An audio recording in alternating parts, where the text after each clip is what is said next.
I remember the first time I saw her.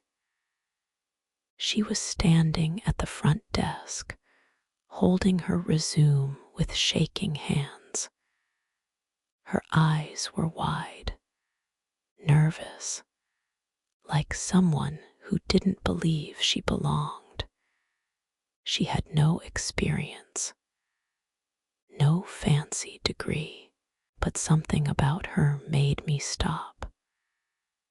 Maybe it was her soft voice. Maybe it was the way she said, "Thank you," as if she really meant it. I gave her the job. She started as an assistant in the customer care team at my small design company. Quiet, kind.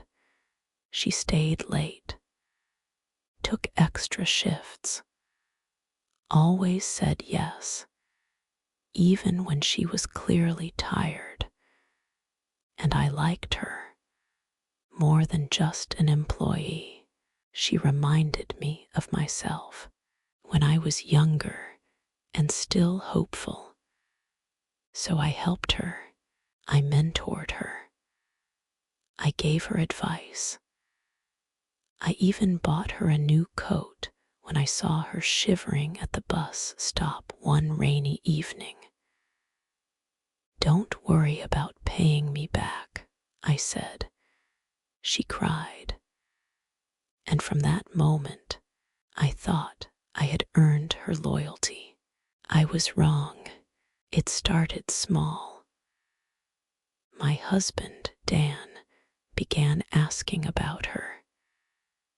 "That new girl, is she doing well?"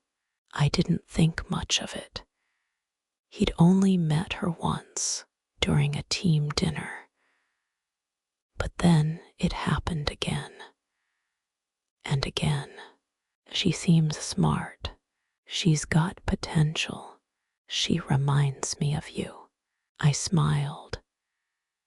Because what wife wouldn't be happy hearing that her husband saw someone else as a version of her? But slowly, things changed. He started showing up to my office more often. He said he wanted to take me to lunch, but he'd always find a way to chat with her. A little too long, a little too easily. Once I came back from a client meeting early and saw them laughing near the break room. Her hand lightly touched his arm. He didn't move away.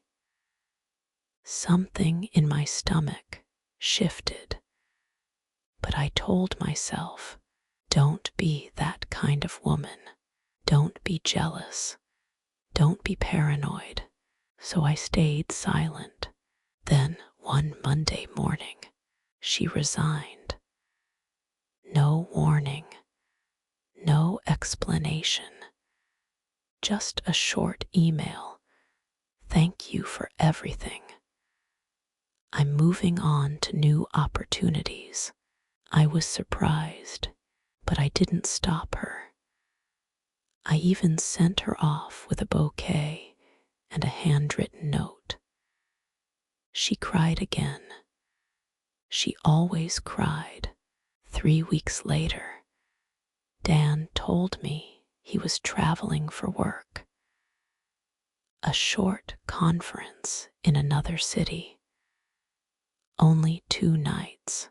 I packed his shirts, gave him a kiss goodbye, and thought about how lucky I was to have a husband who still worked hard.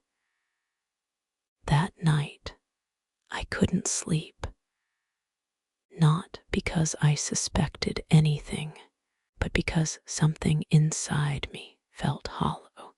So I opened my laptop, scrolled through my old emails until I found her name, and something told me to search it online.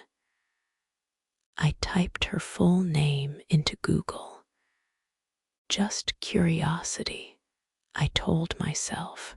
The second result was a Facebook post. A photo, a hotel room, 2 glasses of wine, one hand in the frame, a man's hand, and the caption, "Grateful for this new chapter. Thank you for choosing me." I stared at the screen, my breath caught, because the watch on that hand, I had bought it for Dan on our 10th anniversary. I didn't scream. I didn't cry. I didn't even call him. I just sat there, frozen, heart pounding. I thought about how I had helped her, how I had trusted her, how I had seen her as my younger self. And she had seen me as a stepping stone, a path, a door to walk through. And Dan, he had followed her out that door without even saying goodbye. When he came home, he acted normal, kissed my forehead, unpacked like nothing happened. And I said nothing, because sometimes silence is louder than any word. Weeks passed. He grew colder. Late nights, more trips. His phone never left his pocket. And me, I began to look in the mirror differently, not with sadness, but with clarity. I had spent so long taking care of others, giving, guiding, forgiving, that I forgot to protect myself. That was the real betrayal.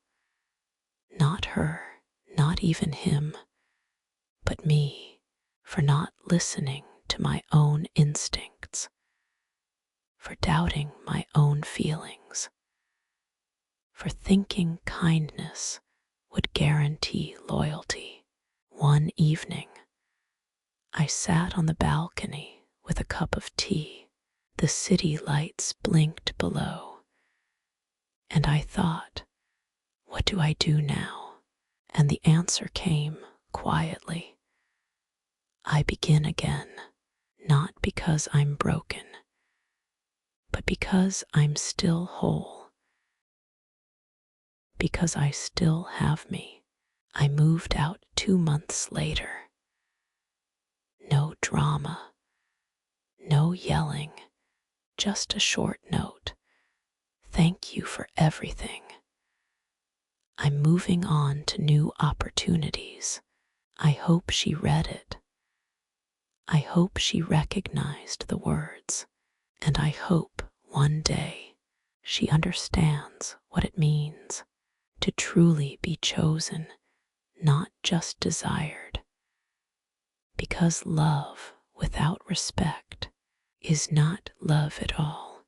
Now, when people ask me if I regret hiring her, I say no, because she didn't destroy me. She revealed me. She showed me what I had forgotten, that my worth is not in what I give, but in who I am. And I am still here, still breathing,